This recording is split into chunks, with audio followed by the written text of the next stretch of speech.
এক মাদ্রাসায় এরকম খাদেম ছিল, তো খাদেমের সাথে বাচ্চারা খুব দুষ্টামি করত, ডাকতো গরু, পড়ার সময় গরু ডাকতো।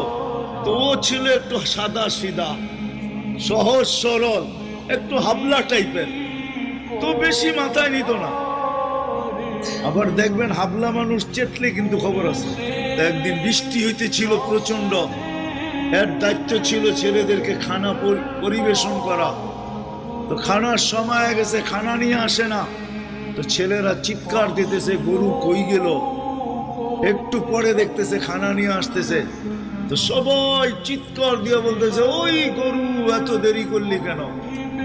বাস সরল সহজ তো লেগে গেছে মাথায়। মোতামিম সাহেবের কাছে যা বলতেছে চাকরি করব না।